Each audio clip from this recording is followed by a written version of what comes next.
Continuing our reading on Saundarya Lahari, we will be reading few paragraphs on the life of Adi Guru Shankaracharya, who is the composer of Saundarya Lahari. To understand the life of Shankara, we first begin where he was born in the village in Kerala called Parava, and also the times where he lived when Vedic thoughts had seen its decline, which also led to the Buddhism reaching its zenith. But even that started to decline, and the masses had turned away from the Vedic lifestyle, denying many of his fundamental assertions. So, Shankracharya was actually described as a savior of the Vedic philosophy because his style of teaching and resurrecting the Sanatana tradition was inimitable.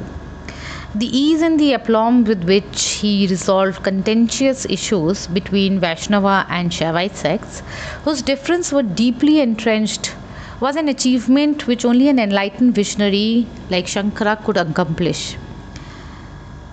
Today, the highest priest in today's time, the highest priest at the Vaishnaval temple at Badrinath in the Himalayas is a Nambodari Brahmin, a Shaivite from South India, and the pujari of the famed Shiva temple at the Rameshwaram at the southern tip of India is a Vaishnava from Garhwal region of North India. So, can you ever conceive like today of a Muslim conducting Rudrabhishek at Mahakaleshwar in Ujjain, or a Hindu conducting namaz at Dargah? But this was Shankara's vision and contribution to national and spiritual cohesiveness. Only an evolved soul and somebody at his stature can integrate the minds of the people in such a fashion. The Darshanami order, to which all the sannyasins today belong, are also Shankara's vision. He also formulated the sannyasa tradition, the akhadas, the matha, the tradition of Shankracharyas, and the democratic outline. Now, let us understand why did Adi Guru Shankaracharya, who was an Advaitin, invoked Devi. What compelled him to invoke Devi? Because he was a well-known debater and a well-known revolutionary in his times, and also his thoughts were deeply entrenched in Advaitic philosophy.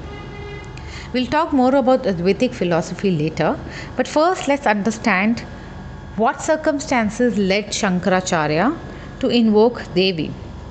Now, due to his strong appeal and influence, Shankara also made many enemies amongst the adherents of various traditions to which he posed a great threat.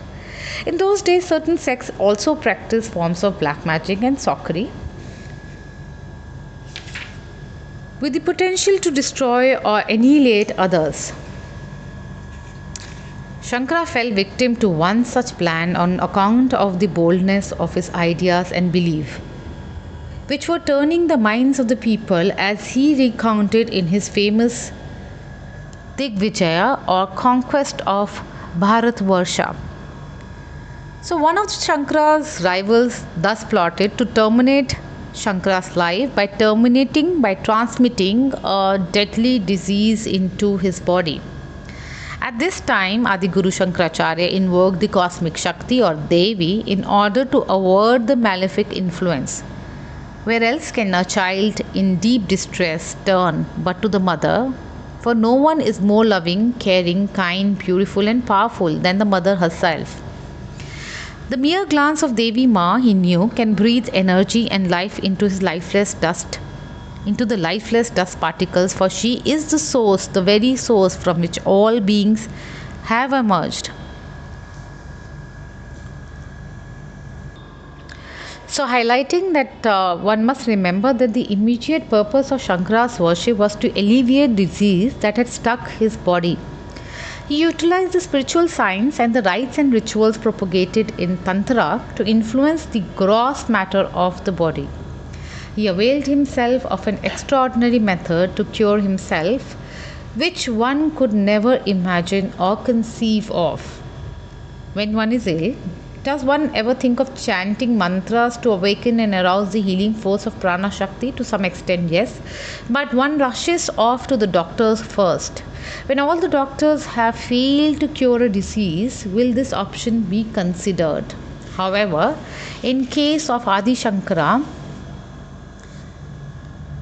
he could have also gone to Vaidyas of those times, but instead appealed to the critics of matter, the matrix of the matter, from whom the Pancha Mahabhutas, the five elements emanate,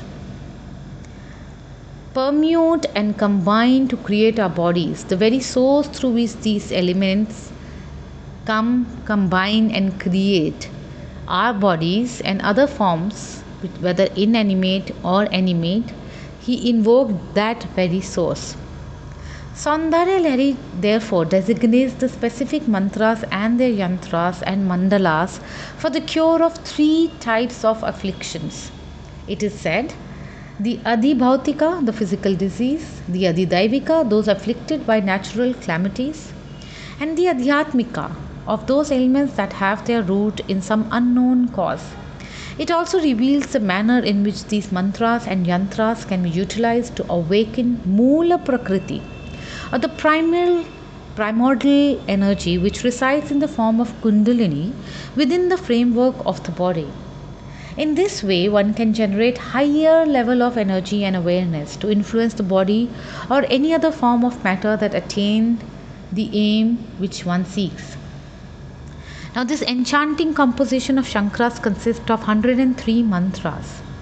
The first 41 mantras form the first section, which is known as Ananda Lahari, and the following 62 mantras form second section, Saundarya Lahari. Ananda Lahari contains mantras and describes the invocation of Devi by singing her praises with reverence, devotion, and surrender. They also depict her subsequent awakening in the temple of the body, where she resides as Kula Kundalini, primordial cosmic energy, and her ascent through the chakras up to the Sahasrara chakra. There she unites with the Akula Param Shiva and enjoys her honeymoon. Afterwards, drenched in Amrita or nectar, she begins her descent back down to the Sushumna passage, irrigating, rejuvenating, and awakening the entire structure of the body, mind, and emotions to experience of Param Ananda, highest bliss and ecstasy. This time, however, she is not alone. While she is descending, she is accompanied by her consort. Her divine descent is accompanied by her consort, Shiva himself. This descending of the awakened Kundalini results in a state of total intoxication in which the awareness is alert, alive to the divinity within the body. Each and every pore, cell, nerve, tissue, and membrane is divinized. This description of the entire process that generates ecstasy and bliss or Ananda form Ananda Lahari, which deals with the Pancha Mahabhutas, chakras, and Kundalini, and thus is related to Kundalini Yoga and Mantra Shastra. However, that is not the final experience, because then the Devi manifests in her full splendor and glory. Seeing that radiant form, Shankara burst into rapturous praise of her beauty and glory, which comprises the substance of Saundarya Lahari. The mantras of Saundarya Lahari also suggest that Shankara was undergoing a unique experience within the framework of his mind and his body also. He was experiencing divinity in the form of Adi Shakti, the highest power, and she manifested before him to answer his fervent prayers. He saw her form and conversed with her, just as we see people around us and converse with them on daily basis. After that, Adi Guru Shankaracharya not only experienced Shakti himself, the divine manifestation of energy, he could also confer her grace on others. In Kanakadi Stotra, he showered wealth on a poor woman who readily gave him the last morsel of food in her house, which he went there for alms. She did not refuse it to him, although she had many mouths to feed. After Shankara left her house, gold coins rained down upon her, and she received wealth beyond her imagination.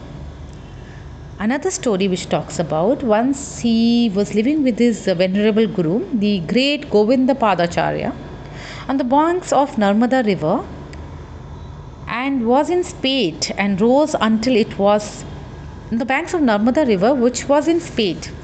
The river rose until it was about to rush into the cave of his guru, who was in deep meditation at that time. The young Shankara stood at the entrance of the cave with his kamandala or the water pot, so that the samadhi of his guru, Govindapadacharya, could not be disturbed. And the strong waves of the Narmada river, which were trying to enter the cave, were swallowed up in his water pot or the kamandala by the power of his mind and the grace of Shakti. The other disciples who were there in the service of the Guru witnessed this unique phenomenon. We must also understand that until this time the Saundarya Lahari was composed, Shankracharya was known and was essentially preaching the doctrine of Advaita Vedanta, in which there is simply no room for the worship of any form. In fact, many of his critiques and his strongest supporters were of the view and denied that these exquisite verses were actually composed by him. So, let's understand what is Advaita Vedanta, which Shankara was a great exponent of. A doctrine that firmly reiterates that oneness of existence. Advaita or one is the opposite of Dvaita, which is two. In Advaita, the individual and the supreme reality are one and the same. Duality simply does not exist. And the verses of Saundarya Lahari appear to describe the worship of Devi as the supreme godhead existing as a separate entity somewhere in the stratosphere. Here the experiencer and the object of experience are two, not one.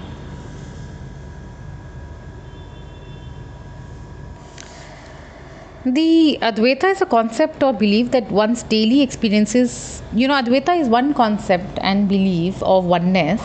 However, our daily experiences are of Dvaita too. Advaita is the ultimate experience, one cannot deny that. But Dvaita is the reality one faces in day-to-day life. And nobody can ignore that. Although Shankara preached and believed in Advaita, this does not mean that he had no knowledge or experience of Dvaita himself.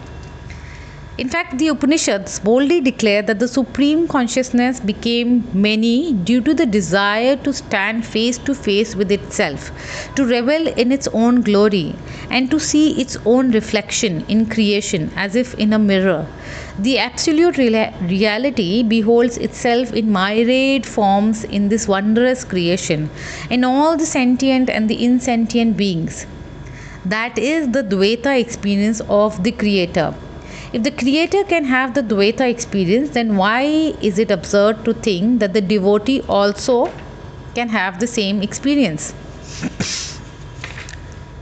So, Advaita is the ideal or the ultimate goal, because from Advaita, Dvaita began. And Dvaita is the means, the journey, the approach to reach the destination, which is Advaita. With this note, we end our verses or our stanzas on Adi Guru Shankaracharya, his contribution, his thought process, and what led him to invoke Saundarya Lahari and compose these beautiful verses. Thank you.